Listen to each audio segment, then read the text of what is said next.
Hello and welcome to another of Mrs. Patnell's maths lessons. Oh, let's take a seat. So, we have spent Monday and Tuesday looking at 2D shape, and I think we're going to move on at this point. So this week we're splitting it between lots of different things. If you remember my saying on Monday's lesson that we're doing 2D shape, tick, we've done it. We're going to look at positional language, and then we're going to look at symmetry for the rest of the week. So today's lesson is our positional language lesson. And for this, I have my special grid here. Now, if you're in my class, I would have sent this home to you on Google Classroom as well.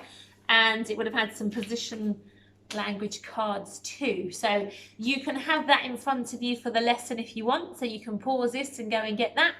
Or you can play with me now on the video and then get your grid and instruction cards and have another go later on in the day or even later on in the week with your grown-ups that are at home with you. Okay, so the first thing I want to do though is a little bit of counting, but rather than use our 100 square, we're going to just try and count without it. So I haven't got it on my camera today, it's behind me back there. Now normally in class I would throw a beanbag for this, okay? And when I have the beanbag, I say a number, and when I throw it to someone else, they say the next number. Now I'm not going to throw a beanbag at you, I've got a snowball here, but if I throw it, you're not going to be able to throw it back to me, okay? So what I will do is I will pretend to throw it to you, and that will be the signal that it's your go to count, okay? So let's show you what I mean. So if we were counting first of all to 20, then I've got the beanbag, so I'm holding it, so I will say 1. I'll go like that to throw it to you, and you would say 2. You can pretend to throw it back to me, and I will say 3. I'll throw it to you, you will say 4. So we get used to sharing the job of counting, okay? And we'll go up to 20 first of all with that, okay? So are you ready? So I've got it first, so I say 1. It's coming to you. 2, come back to me. 3, it's coming to you. You would say 4. Coming to me. 5, going to you. You say 6. Coming to me. 7, throwing it to you. You would say 8. Coming to me. 9, throwing it back to you. 10. Coming to me. 11, throwing it back to you. 12. Coming to me. 13, coming back to you. 14, coming to me. 15, going to you. 16, coming to me. 17, going to you. 18, coming to me. 19, going to you. 20. Okay, now you can do this at home with mums and dads, and you won't look half as soppy as me pretending to throw it at the screen here. So you can have a go throwing anything, pillow, teddy, anything you want at home. You can do it with your adult, counting each number yourselves like this, okay? It works well to then eventually go on to talking about odds and even numbers if we count like that. So yeah, it's quite a nice activity to start with before we venture into that later in the year. We can also use it to count backwards, okay? So you can do the same thing but counting backwards, all right? So we could try that now, let's do it. So I've got it, so I will say 20, but we're counting back. So you would say, when I throw it to you, 19, coming back to me. 18, going to you. 17, coming to me. 16, remember we're counting backwards, coming to you. 15, coming to me. 14, going to you. 13, coming to me. 12, going to you. 11, coming to me, getting easier. 10, going to you. 9, coming to me. 8, going to you. 7, coming to me. 6, going to you. 5, coming to me. 4, going to you. 3, coming to me. 2, going to you. 1, coming to me. 0, or blast off. Okay, so have a practice at home with that with an adult that you've got at home, and you have something nice and soft to throw to each other, okay? You can also play that game where you put in between as well. So you're counting maybe 1, 2, 3, 4. And then all of a sudden an adult might say ping. And you've got to say pong when you throw it back before we start counting again. Just makes things a little trickier. Improves your memory to remember where we were when we were counting before we threw in a ping and a pong. Okay, so you can try that at home as well. So, positional language today, okay? So I'm going to snuggle round towards the camera here so we can see my grid a bit better on the table. So, you stay sitting. I will tilt my camera so we can see, or we could see, there we are, my positional language grid there, okay? I want to make sure you can see it clearly. I'm going to tilt a little bit more. I'm going to put it there. Okay, right. So we have my positional language grid. There's nothing really written on these. It's just lots of squares here, or rectangles I should actually say, shouldn't I? Silly me, working on 2D shapes. Lots of rectangles in what we would call a grid, okay, where they're all pushed together like this. There's 4 going down and there's 4 going across, okay? That's why it's called a 4 by 4 grid, okay? Now, it's empty at the moment, but in a moment I'm going to start putting stuff on from my little box of treasures here, okay? Now, I've also got my special instruction cards that tell me positional language, okay? Now, positional language simply means where you're going to place something, in what position you're going to place it. That's why it's positional language. So, I am going to start by placing a conker. Here's my conker, it's a little wrinkly and old now, but I'm going to place that in this rectangle here, okay? Now, if you're playing it along with me, you can do that in front of you right now if you've got your grid, if you're in my class. If you're not going to play along with me right now and you're going to do this at home later, then just watch this and help me by calling out and pointing to which square they need to go when we're playing it together now. Okay, so, but you could use anything at home, sticks, shells, stones, cars, little plastic men, anything you've got at home that you can put somewhere on these grids. As long as they're not too big for the grid, then it will be fine. Make sure they're different things. It makes it a lot easier when you're giving the positional language instruction. Okay, so I have a conker placed here, okay? Now, my first card off the top of my positional language cards is the word below, okay? So the instruction I'm going to give using positional language is place a feather below the conker. Place a feather below the conker. So you can point now, looking at the screen, which square I'm talking about. Okay, this is the top, working down to the bottom. I want to place a feather below the conker. What does below mean? There's some positional language. There's my feather.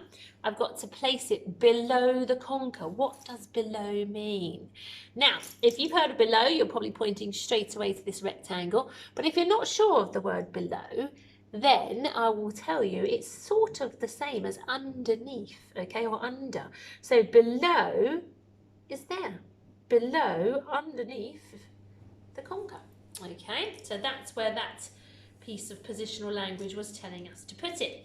Okay, my next positional language card, let's have a shuffle. Okay, I am going to go with this one. Now, this positional language says beside, okay, beside. So my instruction this time is going to be place an orange slice beside the feather, beside the feather. Place an orange slice beside the feather.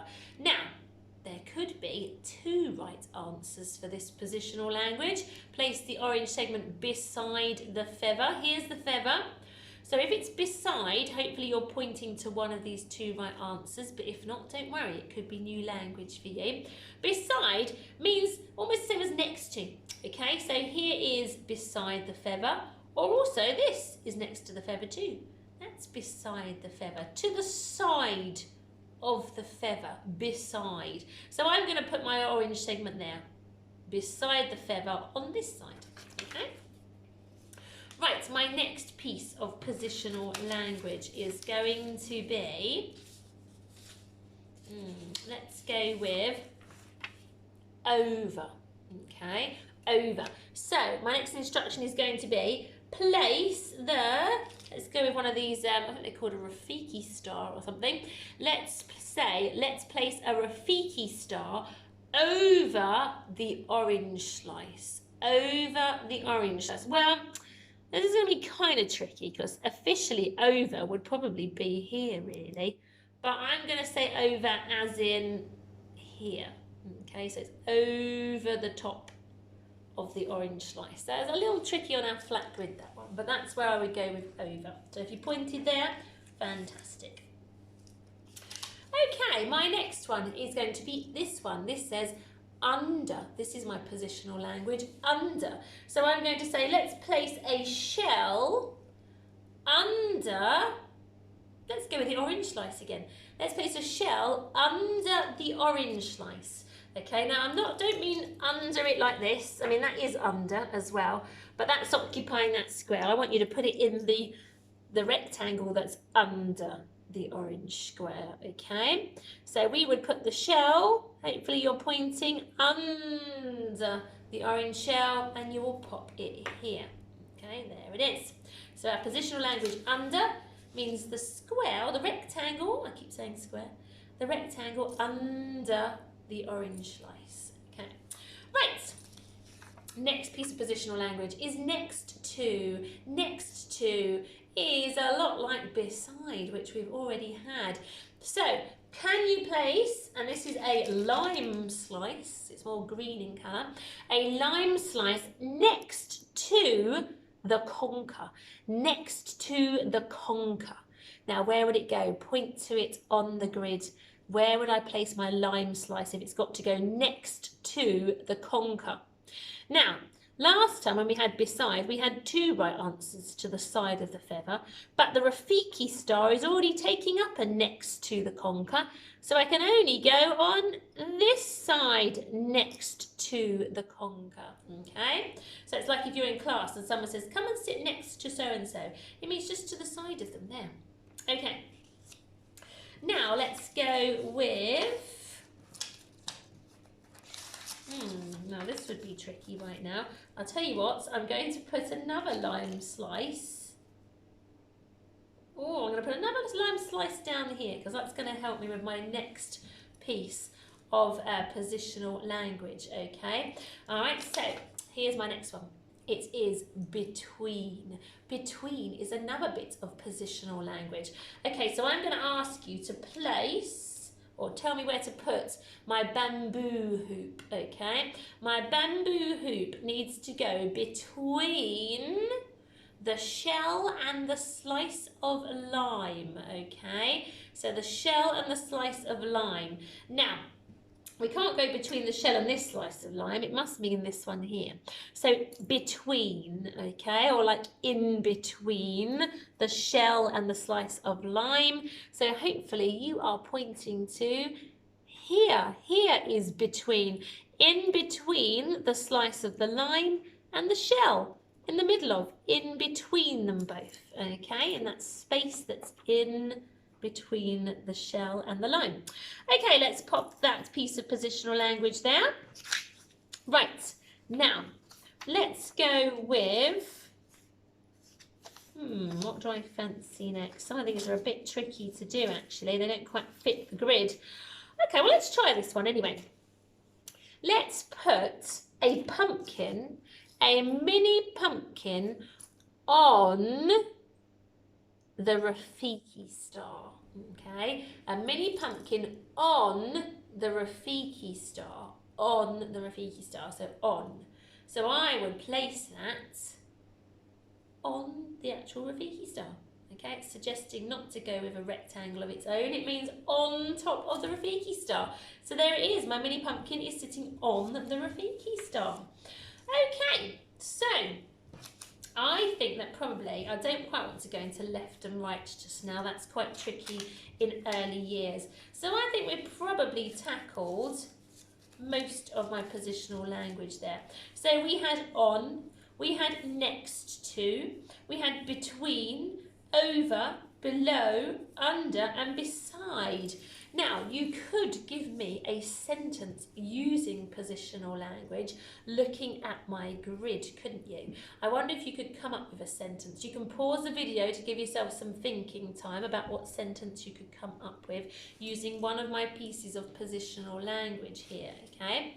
So, I would say, for example, you could say the feather is under the conker. Okay, so the feather is under the conker. Or you could say that the orange is beside the feather. Or another sentence you could say is the conker is between the lime slice and the mini pumpkin and Rafiki star. There's a sentence. The conker is between the lime slice and the Rafiki star and pumpkin. You could also say the feather is between the conker and the bamboo hoop. So quite a few betweens. You could say that the shell is next to the bamboo hoop. And of course you can definitely say the pumpkin is on the Rafiki star. I think probably that's some excellent sentences. If you've come up with one from that I haven't thought of, then well done to you. So I would say if you're in my class, crack out that grid at home and those positional language cards and go through them and see if you can come up with a grid all of your own using different pieces that you've got around the house.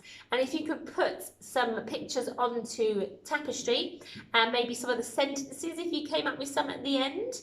Another way to stretch yourself, okay, is if you clear the board and the children give the instructions to the adults. It might be a little harder to read the cards, okay, so it might be more coming from memory, to be honest, with the positional language.